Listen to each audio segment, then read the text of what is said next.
Bonjour à tous. Comme nous l'avons vu lors du premier webinaire de la semaine dernière, l'intelligence artificielle fait partie de notre quotidien. Donc nous y sommes confrontés, aussi bien donc, dans notre domaine personnel ou bien professionnel. Et donc, après avoir présenté la semaine dernière les notions autour de l'intelligence artificielle, ainsi que les enjeux, mais également les impacts et les risques que cela pouvait avoir dans le cadre d'un fonctionnement au sein d'une collectivité territoriale, nous allons voir aujourd'hui plus en détail une certaine intelligence artificielle, une certaine partie de cette intelligence artificielle, c'est l'intelligence artificielle dite générative.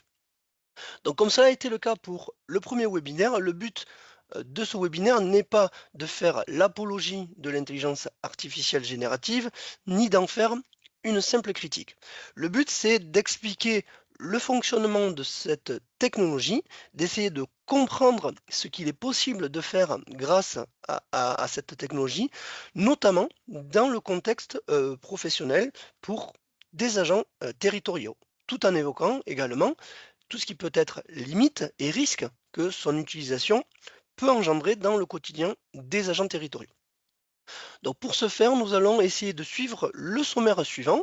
Dans un premier temps, on va aborder quelques principes autour de l'intelligence artificielle générative.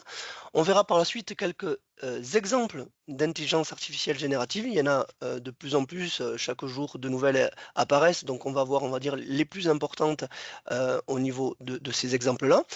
On verra ensuite qu'il y a des intelligences artificielles qui sont dédiées, notamment un peu plus appropriées dans le domaine des collectivités territoriales. Donc on en listera quelques-unes également et on fera un focus sur ces IA dédiées.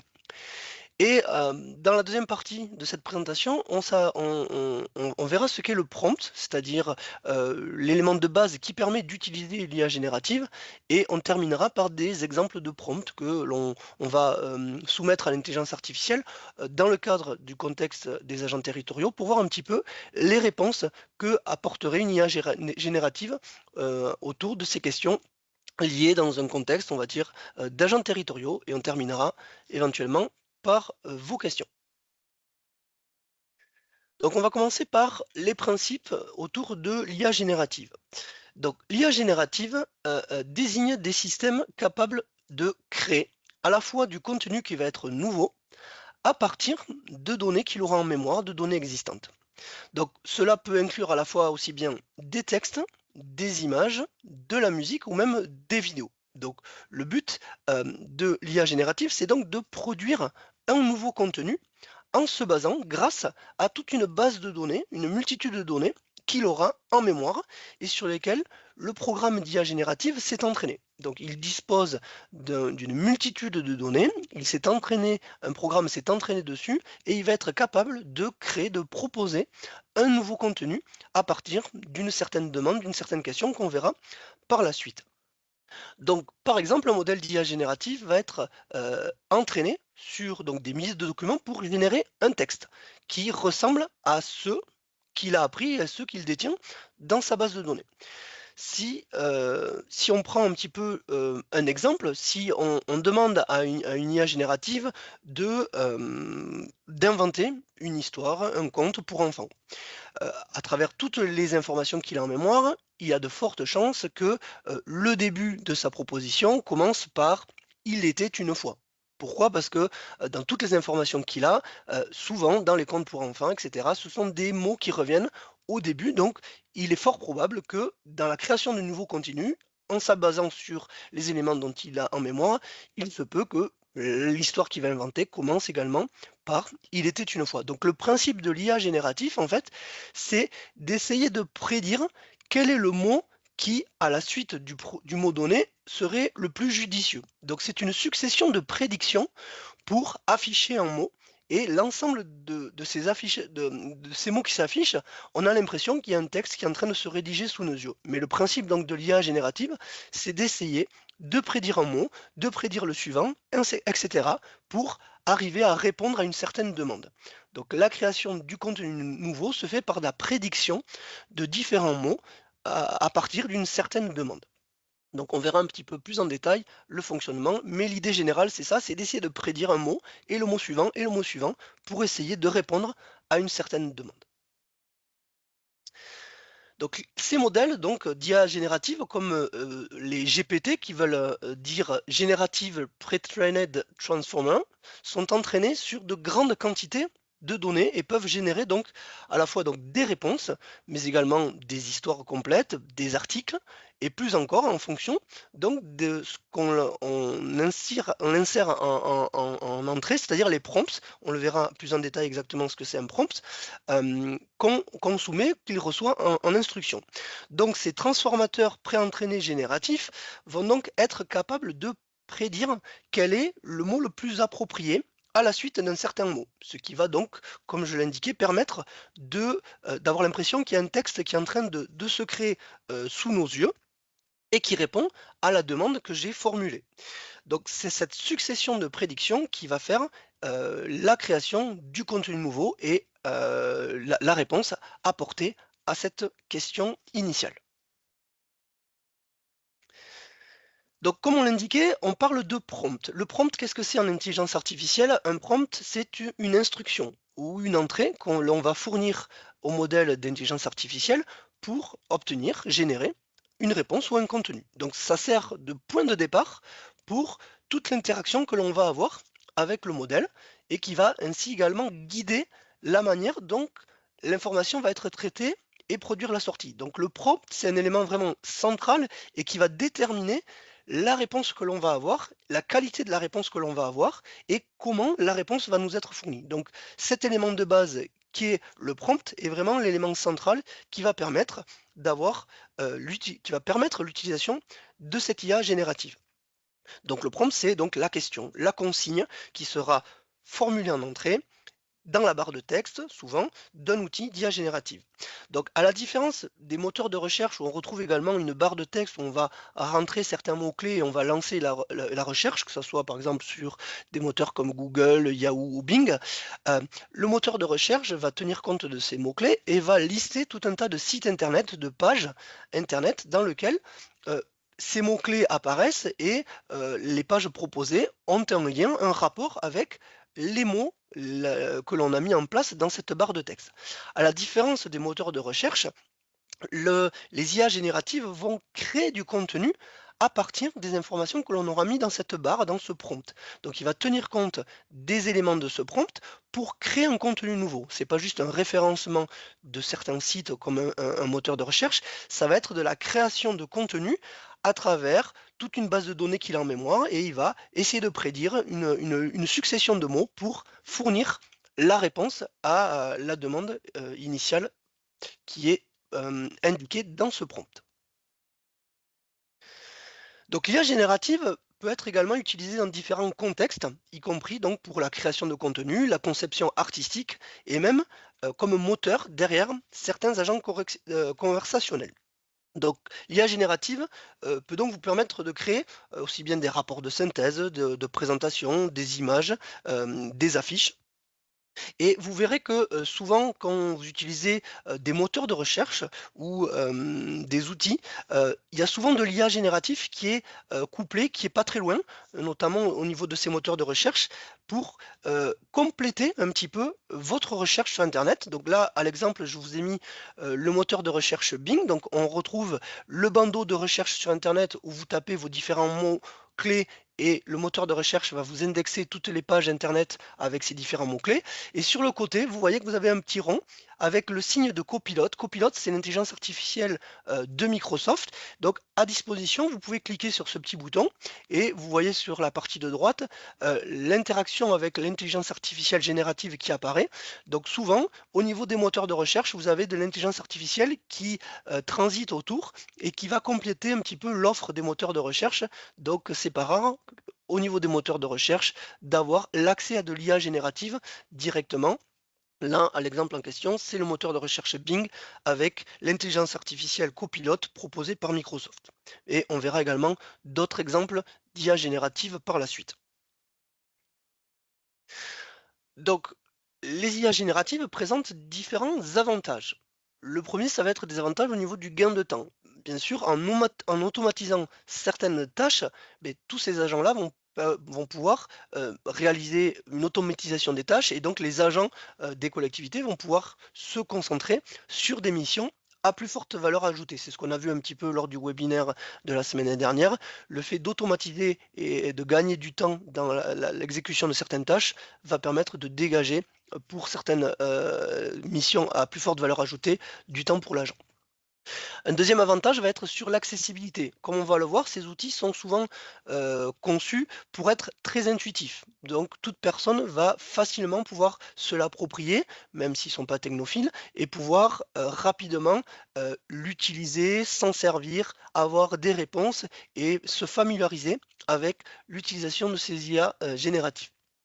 Et ensuite, ça permet également des innovations, puisque l'IA générative va permettre d'ouvrir des portes sur des nouvelles idées, mais également de nouvelles approches. C'est une nouvelle façon d'aborder un petit peu les demandes, puisque contrairement à un moteur de recherche, le travail du prompt, la question qu'on va poser dans le prompt, la façon dont on va poser, va permettre d'avoir tout un tas de réponses différentes. Donc, ça permet de stimuler la créativité et d'avoir de nouvelles idées sur la présentation, la forme ou la dynamique de la réponse que l'on peut trouver au niveau de ces intelligences artificielles génératives. Donc ces outils vont permettre une prise en main par l'ensemble des agents, favorisant l'assimilation et la conception de nouveaux contenus. Donc cela n'enlève pas le fait qu'il y a un besoin de connaissance au départ. Donc on le verra après par la suite, l'intelligence artificielle ne permet pas de créer du contenu si la personne qui va utiliser cet outil n'a pas de connaissances. Donc c'est un facilitateur qui va permettre d'accélérer certaines choses, mais le fait d'avoir des connaissances sur une certaine matière ou sur un certain domaine en entrée va être nécessaire si on veut que les réponses apportées par l'IA générative soient également très intéressantes et produisent quelque chose de très efficace. En ce qui concerne les applications possibles, donc l'IA générative va avoir des applications dans la rédaction de documents, notamment par le fait que l'utilisation des outils d'IA générative vont permettre, donc, comme je dis, la rédaction de rapports, de courriers, d'articles. Donc, on va pouvoir également donc, gagner du temps pour réaliser ces écrits-là, mais également dans la qualité que peut fournir l'outil au niveau de ces écrits-là. Il va pouvoir également avoir des applications possibles dans la création de contenu visuel. Par exemple, pour des campagnes de communication, les IA génératives vont pouvoir créer des visuels attractifs. On va pouvoir retravailler plusieurs fois ce qui nous est proposé pour le rendre de plus en plus attractif. Et ça peut être l'utilité lorsqu'on on veut créer des affiches, des infographies en se basant sur des modèles, par exemple, déjà existants. Une autre application possible va être dans l'assistance à la prise de décision.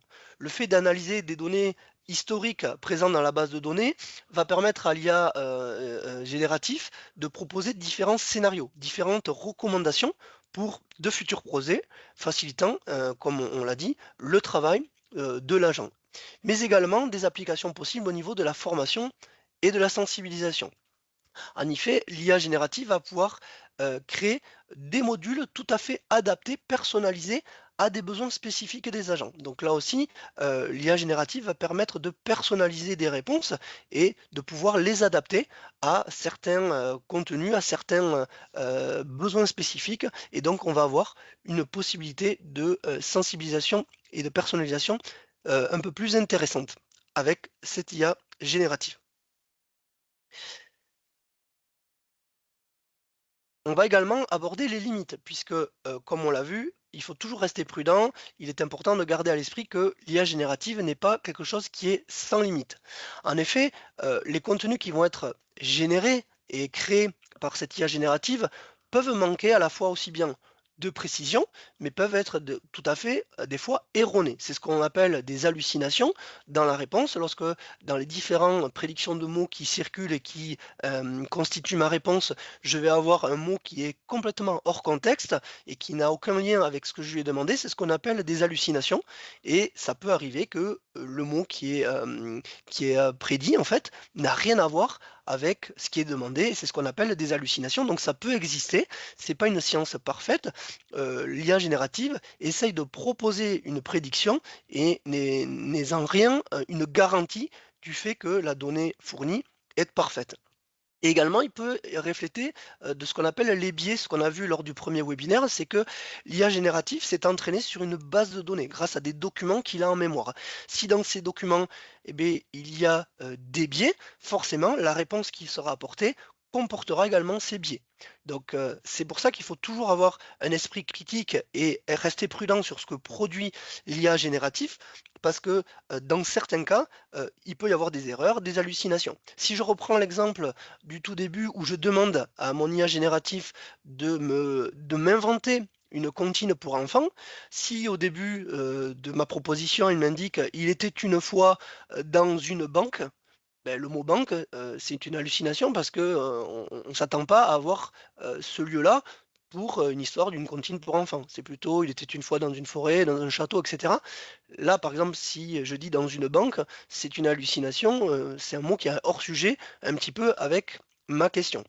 Donc c'est pour ça qu'il faut toujours prendre un petit peu de recul et avoir un esprit critique au niveau de ces différentes, hallucinations qu'il est, possible d'avoir.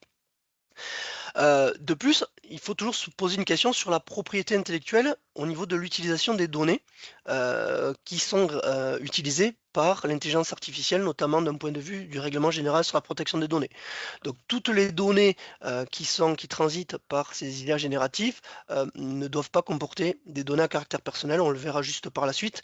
Donc il faut également toujours, se questionner, se demander quelles sont les sources à l'origine de l'IA générative. Comme on l'a dit, l'IA génératif s'appuie sur sa propre base de données et il faut toujours se demander quelle est cette base de données, sur quoi la réponse qui m'est apportée se base-t-elle pour m'indiquer cela. Donc toujours se demander quelle est la source de la réponse apportée et avoir toujours du recul, un esprit critique sur la réponse qui est apportée. Donc comme on le disait, il y a un point de vigilance très très important à avoir, c'est que il est important de ne jamais utiliser de données à caractère personnel ou confidentiel dans les prompts. Donc dans la question que l'on va poser, il ne faut jamais venir mettre des données à caractère personnel qui nous concernent ou qui concernent la collectivité ou des données un peu plus confidentielles, parce que dans la majorité des cas, les données qui sont saisies dans ces prompts vont servir de données d'entraînement à ces mêmes IA génératifs. Donc le but, c'est qu'on perd la main sur ces données, on ne peut pas garantir que ces données ne partent pas dans la nature et qu'on puisse ne pas avoir un mot dessus, un regard dessus. Donc il ne faut jamais utiliser de données à caractère personnel ou de données confidentielles dans les prompts. C'est une logique à avoir tout le temps. Donc c'est pour ça que, si ces outils-là, doivent être utilisés dans le cadre professionnel, il est important d'encadrer l'utilisation de ces outils-là, de former les agents, de leur expliquer comment fonctionnent ces outils, qu'est-ce qu'ils peuvent faire à ces outils, ce qu'ils ne doivent pas faire et le mieux c'est d'encadrer ça, de border ça. Ça peut être le cas dans, des chartes informatiques que la collectivité rédige au niveau de son système d'information et qui indiquent quelles sont, les IA génératives qui peuvent être utilisées, dans quel cadre ils doivent être utilisés et quelles sont les choses à éviter et interdites à faire avec ces types d'outils. Donc le but, c'est pas d'interdire l'outil, mais plutôt de former l'agent à l'utiliser, à savoir bien l'utiliser et à lui indiquer les risques, à ne pas, les risques éventuels et surtout de ne pas faire ce genre de manipulation en toute connaissance de cause. Voilà un petit peu pour les différents éléments de principe autour de l'IA génératif. Donc maintenant, on va voir justement quelques exemples d'IA génératifs qui existent sur le marché. Donc tous les jours, il y a peut-être des nouveaux outils qui vont apparaître, mais on va voir, on va dire, les plus connus. Donc le premier qu'on va voir, c'est ChatGPT, qui a été développé par la société qui s'appelle OpenAI, qui est l'un des modèles de langage qui est le plus connu, le plus largement utilisé. Je pense que vous avez dû en entendre parler. Il est à la base conçu pour générer des réponses conversationnelles et peut être utilisé dans différents contextes, allant donc du service client aussi bien qu'à l'éducation. Donc la compétence de ChatGPT, c'est qu'il est capable de comprendre des questions qui sont à la base peut-être assez complexes et de fournir des réponses à la fois détaillées et ce qui fait de lui, on va dire, un outil, disons, polyvalent aux yeux de tous. Donc voilà pourquoi ChatGPT est assez connu, c'est un petit peu pour toutes ces raisons. Donc il existe plusieurs versions, de ChatGPT, certaines sont gratuites, d'autres sont payantes et c'est un outil donc qui évolue en permanence et la dernière version de ChatGPT, c'est la ChatGPT, O1 ou 01. Voilà, c'est la dernière qui est actuellement en cours. Le deuxième outil, que l'on va voir, c'est, celui qui s'appelle, Gemini, qui est un modèle développé par Google. Donc Gemini, c'est Google, qui intègre donc à la fois des capacités avancées d'analyse de données et de génération de contenu. Donc il est particulièrement adapté pour des applications qui nécessitent une compréhension, approfondie des contextes qui peuvent être complexes, comme par exemple la recherche d'informations ou la rédaction, de rapports. Donc ça, c'est un deuxième outil, vous en entendrez également parler puisque c'est celui qui est rattaché à Google. Le troisième exemple que l'on va voir, c'est celui qui s'appelle Llama. Llama pour Large Language Model Meta AI. C'est un modèle de langage qui est développé par la société Meta, donc anciennement Facebook, et qui est conçu pour être à la fois léger, tout en offrant des performances assez compétitives. Donc, Llama est particulièrement efficace pour des tâches complexes et de génération de texte, et souvent utilisé pour des applications nécessitant notamment des interactions humaines, comme ça peut être des chatbots, la mise en place donc de ces agents conversationnels. Un autre outil que l'on va voir, c'est Mistral, qui lui est un langage qui est un modèle de langage open source d'une entreprise française. Donc Mistral, c'est quelque chose de français, qui se concentre à la fois sur la rapidité et sur l'efficacité. Donc ce sont ces avantages un petit peu au niveau de cet outil-là, en plus d'être français. Donc il est optimisé pardon, pour fonctionner sur des infrastructures assez variées, ce qui le rend, on va dire, accessible à un large éventail d'utilisateurs. On utilise souvent, la plupart du temps, Mistral pour des applications où on a besoin d'une réponse assez rapide et assez précise. On va retrouver notamment ce type d'IA génératif autour de la mise en place de services clients. Et un dernier outil que on va voir ensemble, même si je l'ai dit, il en existe beaucoup d'autres, mais le but c'est pas de faire toute une liste, mais de voir un peu, on va dire, les principaux. Il y a le modèle Claude, qui est un modèle de langage développé par la société qui s'appelle Anthropic. Donc lui, il se démarque un petit peu des autres dans le fait qu'il se concentre sur la sécurité et sur l'éthique de l'intelligence artificielle en intégrant des principes de conception qui visent à minimiser les biais. Donc comme on l'a dit, dans les données sources, il peut y avoir des biais, des données erronées qui font que la réponse rapportée sera également erronée ou biaisée.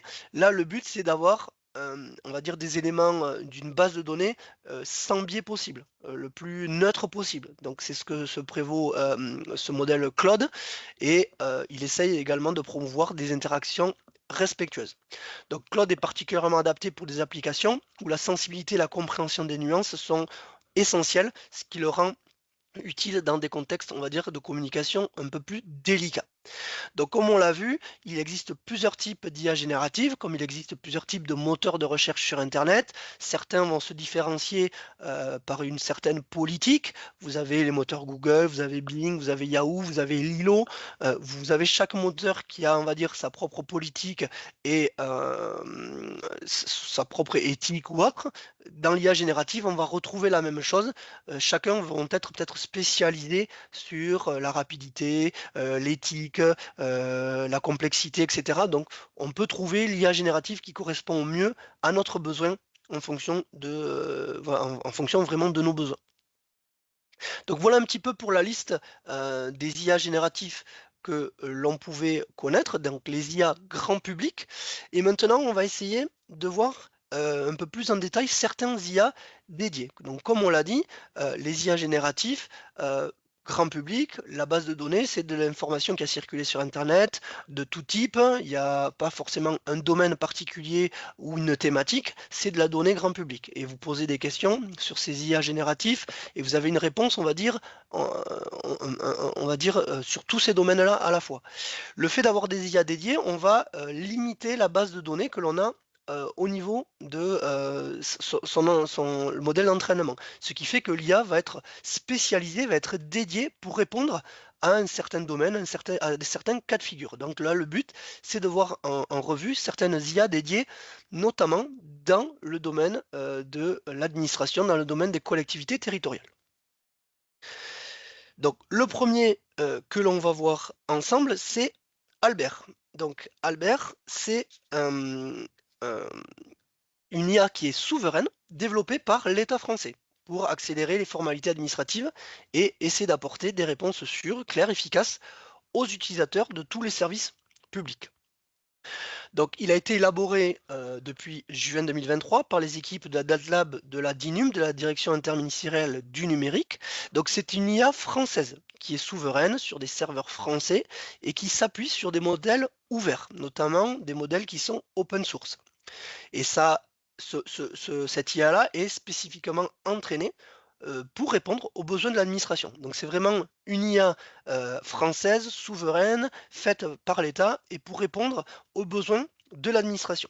Donc sur le plan technique, Albert exploite des modèles ouverts. Donc comme on a vu, il y a le modèle Llama 3 de Meta et également le modèle Mistral français.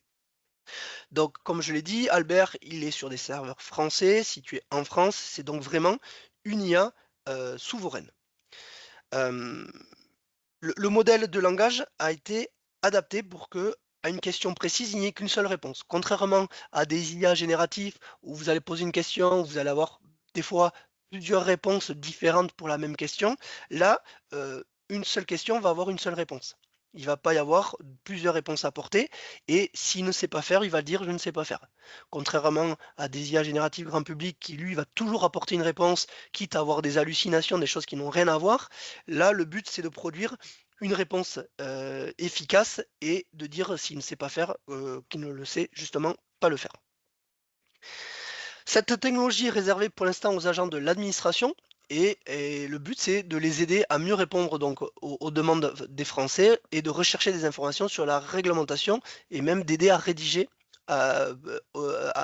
aider à rédiger pour des synthèses.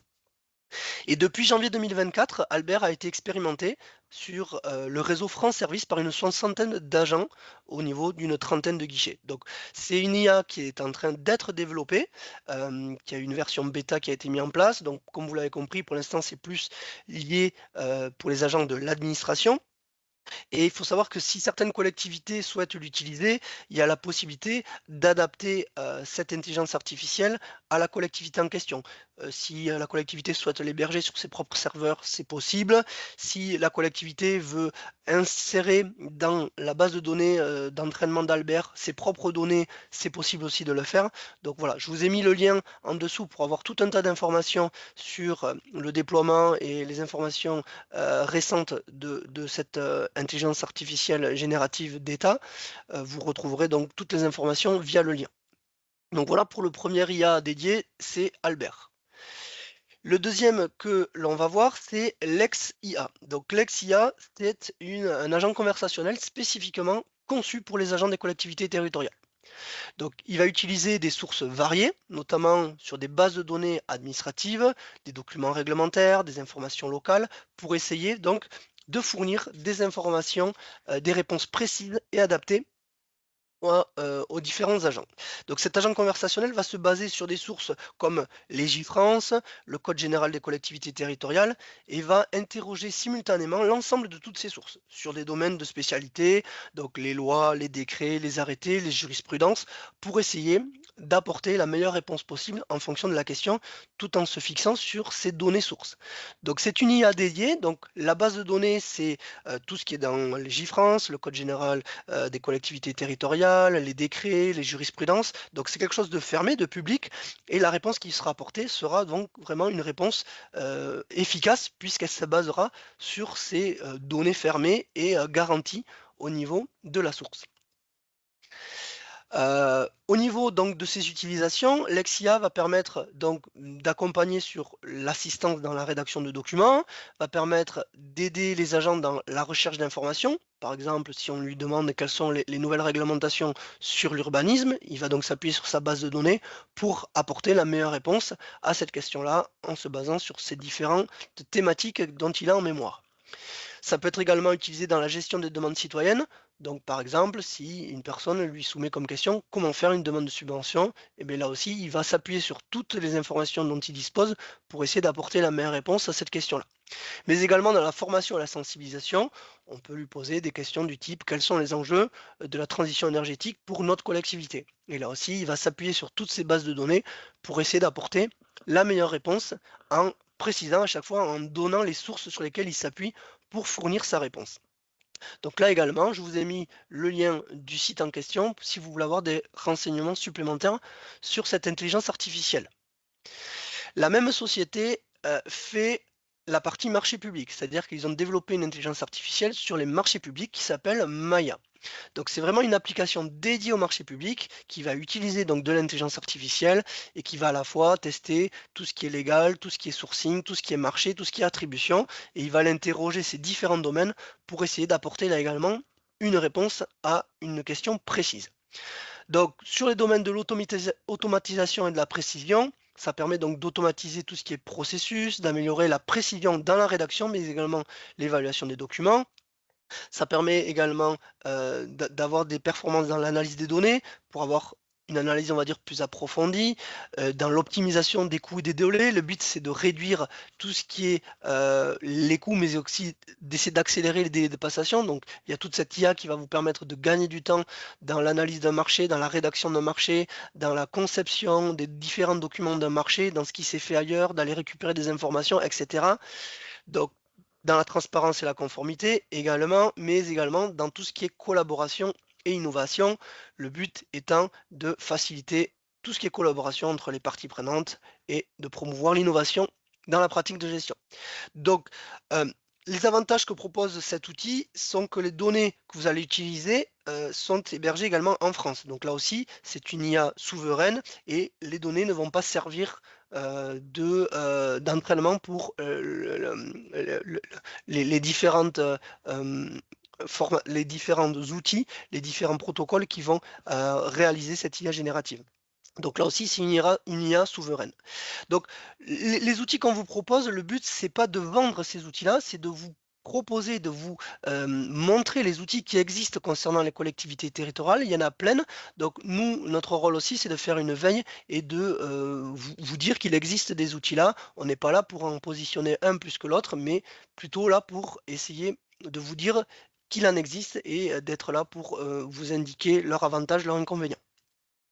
Un dernier outil aussi qu'on va aborder là, qui est au niveau des IA génératives, c'est l'outil Delibia, qui est un outil d'aide à la décision également pour les agents et les élus des collectivités territoriales, qui permet là également de faire des recherches, des analyses et de rédiger plus efficacement des documents, des délibérations, grâce à une IA et un accès immédiat sur une grande base de données de décisions publiques de, là, vous voyez, 5000 collectivités. Donc c'est un outil qui a été développé par des anciens agents territoriaux qui ont créé ces outils-là. Et en plus donc des assistants, Delibia, vous avez de nombreuses collectivités qui vont alimenter petit à petit la base de données et les fonds documentaires. Et après, là on l'a juste indiqué, par exemple, c'est un outil qui pour les collectivités de moins de 3500 habitants est sans coût et gratuit.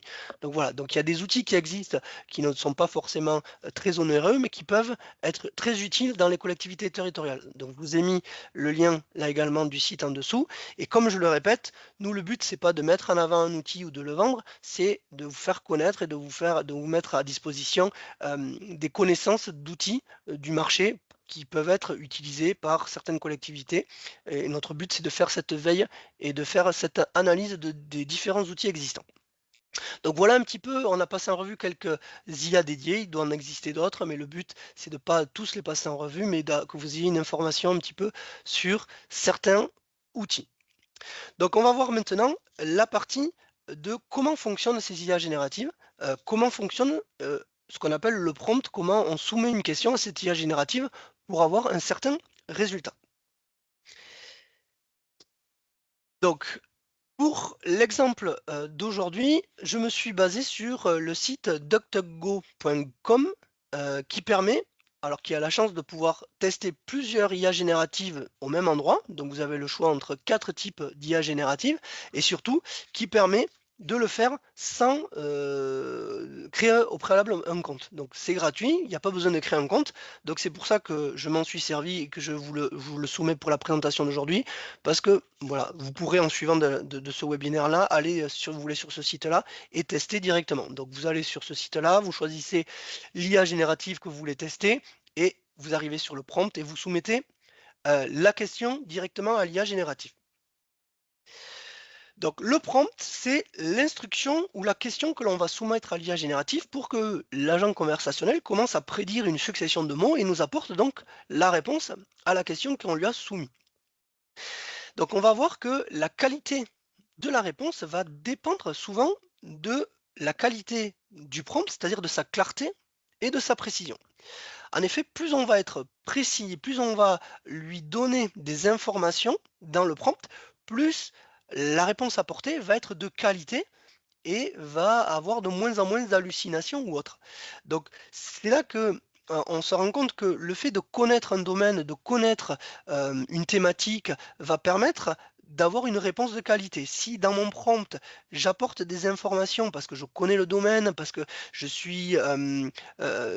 maîtrise certains sujets, ce sujet-là, et je vais pouvoir donner des informations sur ce que je demande, plus ma réponse va être de qualité. Donc c'est pour ça qu'un novice dans un domaine va avoir une réponse également de novice, puisque la qualité de la question, la qualité de réponse va dépendre de la qualité de la question. Donc c'est pour ça que l'IA est là juste pour enrichir, on va dire, la réponse, mais ne va pas faire d'un novice un expert dans un domaine. Donc pour rédiger donc, un prompt de manière optimale, il est important de prendre en compte ces éléments-là. Donc il faut toujours avoir en tête ces 4 éléments avant de créer un prompt ou de poser une question. La première, c'est la clarté. Il faut que le prompt soit formulé de manière claire et compréhensible, c'est-à-dire qu'il faut éviter tout ce qui est ambiguïté de sens, tout ce qui est sigle, donc essayer d'être le plus clair dans la question que je vais poser. Ensuite, c'est d'essayer de lui donner un contexte. Il faut que dans le prompt, vous vous glissiez dans la peau de la personne qui réalise cette demande-là. Donc, plus vous allez fournir ce contexte à l'IA, plus l'IA va comprendre et va adapter sa réponse à ce contexte-là. Par exemple, dans le prompt, vous allez indiquer que vous êtes un élu du conseil municipal d'une commune de 1000 habitants et vous aurez donc une réponse qui va être plus adaptée à ce contexte-là. Ensuite, c'est au niveau du détail. Plus le prompt est détaillé, plus la réponse sera pertinente. Par exemple, on va essayer de dire, peux-tu me donner des exemples de projets de développement durable dans notre région? Ça sera plus efficace que si vous dites juste, parlez-moi de développement durable. Donc, plus vous apportez de détails dans la question, plus vous aurez une réponse qui sera intéressante. Et ensuite, vous pouvez indiquer l'objectif. Comment vous voulez que la réponse vous soit formulée. Donc là aussi, indiquez si vous voulez qu'il rédige plutôt la réponse sous un format d'email ou vous voulez une réponse en 3 parties avec des puces pour séparer les différentes parties. Donc plus vous allez lui indiquer ou lui donner des objectifs, plus la réponse sera de la forme dont vous voulez vraiment au départ. Donc voilà les éléments à prendre en compte lorsque vous créez un prompt. Donc on va faire un exemple. Donc pour éviter des allers-retours sur le moteur de recherche, je les ai fait au préalable et donc je vous mets juste à l'imprime écran les réponses. Donc c'est la même chose que si je le faisais en direct sur le site donc DuckDuckGo. Donc voilà mon prompt. Je dis, je suis un agent territorial d'une commune de 1000 habitants. Je souhaite réaliser un courrier à destination des administrés de la commune pour les informer d'une prochaine réunion d'information qui aura lieu dans les locaux de la mairie à telle date. Cette réunion sera l'occasion d'aborder les futurs travaux de voirie, les avancées de restauration, mais également prendre en compte les questions sur l'urbanisme et le PLU. Je veux que ce texte soit composé des formules de politesse administrative classiques, qui soient signées de Monsieur le maire, et je veux que le ton employé soit un ton plutôt chaleureux et que le texte ne dépasse pas 20 lignes. Voilà donc mon instruction en prompt. Plus vous êtes précis, plus la réponse le sera. Donc vous voyez, on essaye de retrouver les 4 types, la clarté, les objectifs, le détail, etc. Et voilà la réponse que va m'apporter l'IA génératif. Donc vous voyez le document, il me le met sous une format de lettres à destination donc des habitants. On retrouve bien toutes les informations que je lui ai demandées. On retrouve le ton chaleureux que je lui ai demandé d'avoir dans le texte et je demande que ça soit signé de monsieur le maire. On ne le voit pas parce que j'ai dû couper, mais c'est bien monsieur le maire de la commune, etc. Donc, il vous prépare le document avec ce que vous lui avez demandé et soumis en entrée. Donc, plus vous êtes précis en entrée, plus la réponse le sera également. À partir de là, et le principe de l'IA générative, c'est qu'on va pouvoir s'appuyer, il va garder en mémoire cette première demande, et vous allez pouvoir lui demander soit de refaire, de reformuler, de compléter, et il va garder en mémoire ce que vous lui avez demandé, et il va enrichir sa réponse pour qu'elle soit de mieux en mieux adaptée à ce que vous voulez. Donc si, en suivant de ça, je lui demande une action complémentaire de celle-là, si je lui demande, retravaille-moi ce texte pour que les trois points qui soient abordés apparaissent avec des tirets. Et donc, je lui soumets cette phrase-là et il va tenir compte de ma première réponse et il va adapter la réponse. Donc là, vous voyez bien, il me l'a retravaillé en faisant apparaître les différents tirets qu'on me demandait. Il m'a espacé le tout et il me l'a présenté comme je lui ai demandé. Donc, il tient toujours en mémoire de ce qu'on lui a demandé et il va pouvoir enrichir, adapter en fonction de ce que vous voulez voir de façon supplémentaire. En suivant, si je lui demande, retravaille ce texte pour en faire un mail de 5 lignes à destination des élus du conseil municipal de cette même commune. Donc il a toujours en mémoire ce que je lui ai demandé, il a toujours le contexte du prompt que je lui ai demandé, et il me propose ce mail-là. Donc réunion d'information du 29 octobre, chers collègues, je vous informe d'une réunion d'information qui se tiendra à telle date. Nous aborderons les futurs travaux de la mairie, votre présence et vos contributions seront essentielles, cordialement, etc. Donc il m'a créé le mail que je lui ai demandé en fonction du contexte précédent. Toujours pareil, je lui demande encore de réaliser un travail supplémentaire, retravaille ce texte pour en faire un courrier à destination du conseiller départemental du canton. Le courrier fera 20 lignes, tu utiliseras un ton inquiet, notamment en rappelant les incertitudes qui existent autour du futur budget communal et des baisses de dotation de l'État. Donc je lui soumets ça, il a toujours en mémoire tout ce que j'ai demandé auparavant, et il me propose cette lettre-là. Donc, monsieur le conseiller départemental, je me permets de vous écrire dans le mail en tant que maire de notre commune, nanana. Dans ce contexte délicat, nous avons prévu une réunion d'information, etc. Cette rencontre sera l'occasion d'aborder plusieurs sujets cruciaux. Nous sommes conscients que ces projets nécessitent un soutien financier, une collaboration étroite avec le département, etc., etc. Donc, il tient compte de tout le contexte précédent et il adapte la réponse à ce que je lui demande. Si vous voulez qu'il reformule la lettre parce que le ton n'était pas assez inquiet ou autre ou moins chaleureux, vous pouvez lui demander, il va retravailler jusqu'à que la réponse soit satisfaisante à vos yeux.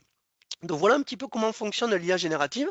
Toujours pareil, plus on est précis dans le prompt sur ce qu'on veut, plus la réponse à apporter sera adaptée à ce que je lui ai demandé. Donc voilà un petit peu pour le test sur un prompt. Donc voilà, vous avez compris le fonctionnement. On insère une question et au fur et à mesure, on peut lui demander de retravailler, de changer, etc.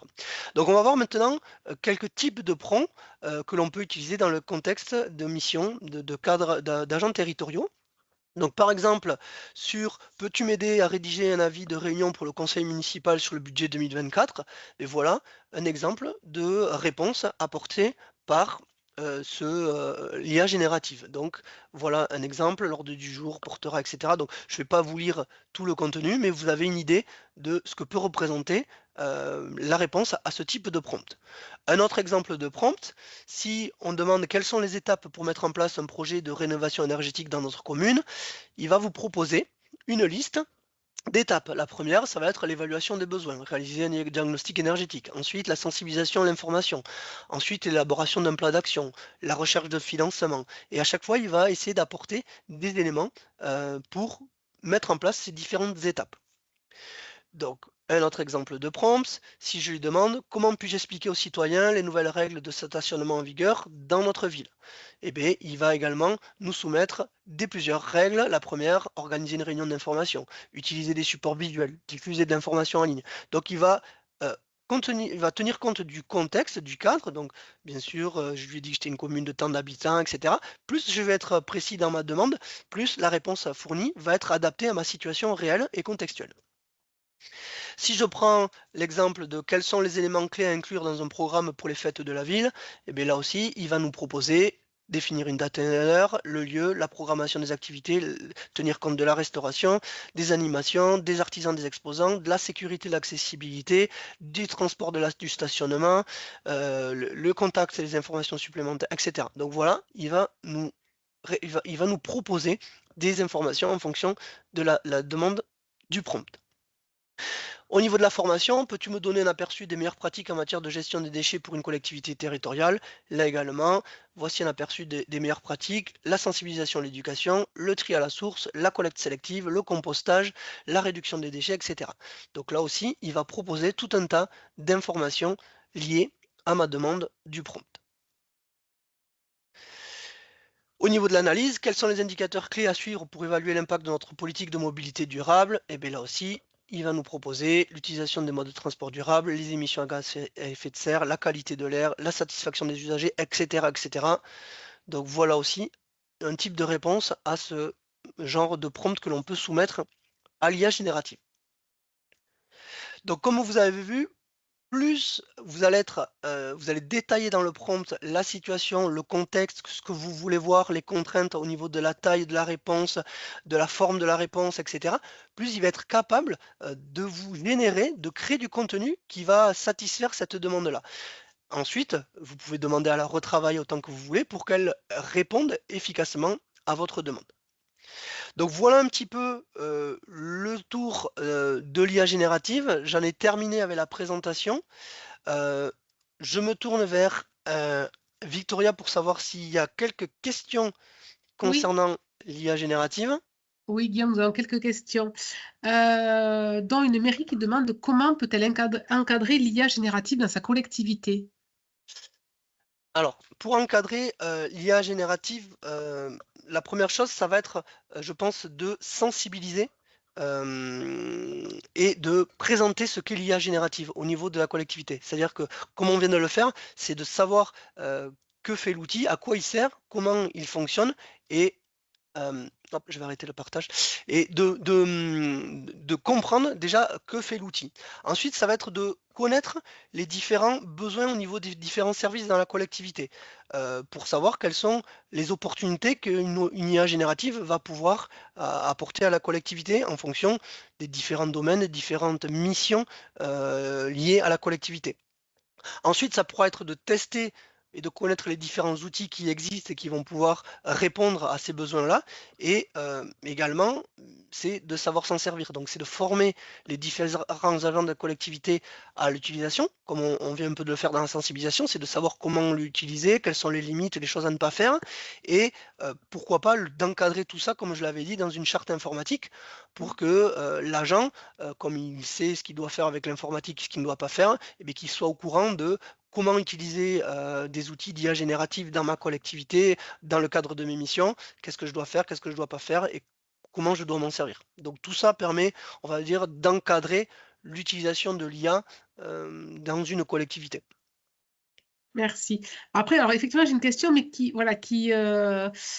en rapport aussi avec la semaine dernière, tu sais, quand tu disais que les agents pouvaient être inquiets par rapport à leur poste, est-ce qu'ils pouvaient perdre leur poste, que l'IA allait les remplacer?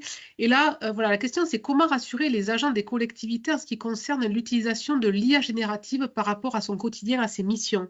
Je pense que c'est un peu une question, voilà, qui peut rappeler celle de la semaine dernière. Oui, alors c'est vrai que souvent l'IA fait peur parce qu'on se dit l'IA, je mets une question, il m'apporte une réponse, donc j'ai plus à réfléchir, il me produit la chose et donc il me remplace. Donc il faut pas avoir, je pense, ce rapport-là à l'IA en se disant il va me remplacer, parce qu'en fait, comme on l'a vu, l'IA génératif n'apporte des réponses que à une question précise à ce qu'on lui soumet. Si vous lui soumettez quelque chose qui n'a pas de sens, la réponse n'aura pas de sens. Donc c'est pour ça qu'en fait, l'IA génératif va être un accélérateur pour gagner du temps sur certaines tâches, certaines actions, mais d'une personne qui maîtrise, qui connaît. Si moi je n'y connais rien sur un domaine, j'utilise une IA générative pour avoir des réponses, je vais avoir des réponses à la hauteur de mes connaissances. Je ne vais pas forcément avoir beaucoup plus, puisque dans ma question, je ne vais pas poser la bonne formulation, je ne vais pas lui demander d'aller sur un certain terrain avec certaines spécificités, puisque je n'aurai pas ces compétences-là. Donc, ça traduit un petit peu les compétences d'une personne et ça permet de produire plus vite, mieux ou différent. Mais la base, c'est quand même la connaissance de la personne. Une personne qui s'y connaît en droit public, en délibération, va utiliser l'IA générative mieux qu'une personne qui n'a pas ces connaissances-là.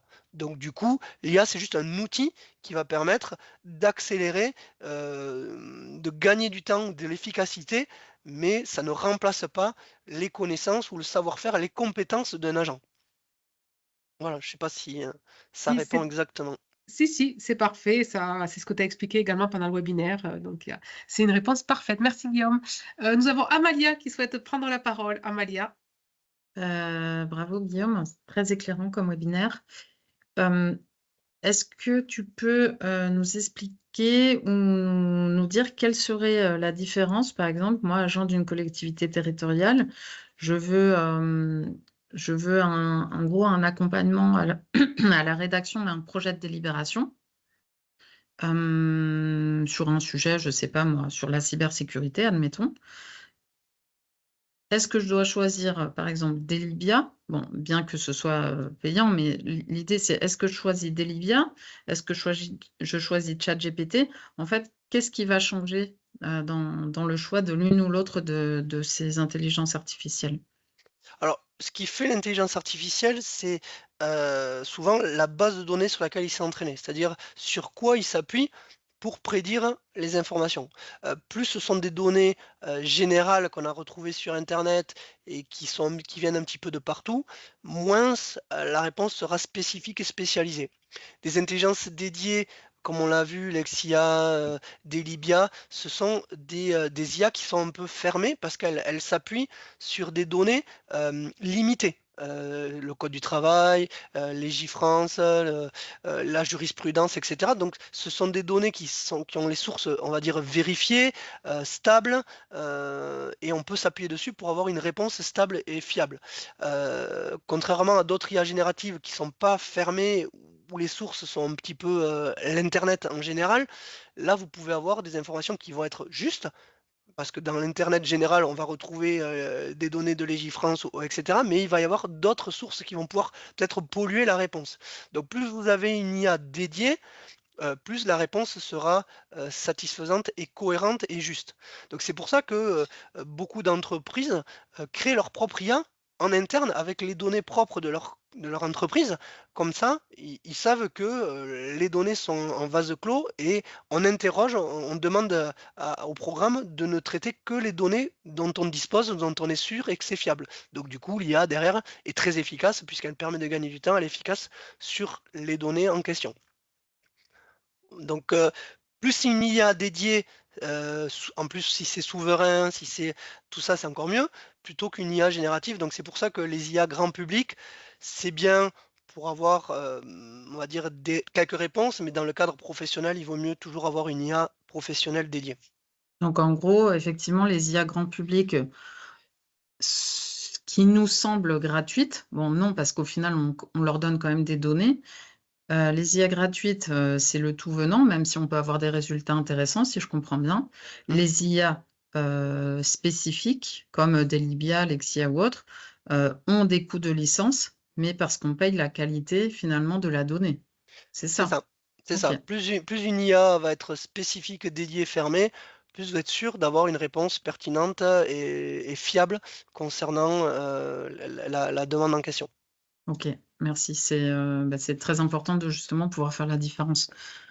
D'autant que je crois que si j'ai bien compris, les requêtes que l'on fait sur les IA génératives type Gemini, ChatGPT, elles recueillent l'ensemble de nos propres requêtes Voilà, elles pour sont alimenter. réutilisées, voilà, elles sont Voilà. réutilisées pour s'entraîner, pour que le modèle s'entraîne sur de nouvelles données. Donc, Ce qui n'est pas forcément le cas sur des IA à licence, on va dire, avec un autre modèle économique finalement. c'est ça. C'est ça. La plupart des IA comme Lexia ou Delibia qu'on a vu ne tiennent pas compte, ne prennent pas les données que l'on insère dans le prompt pour s'entraîner sur ces données-là. Donc il y a une certaine éthique au niveau de cette utilisation-là.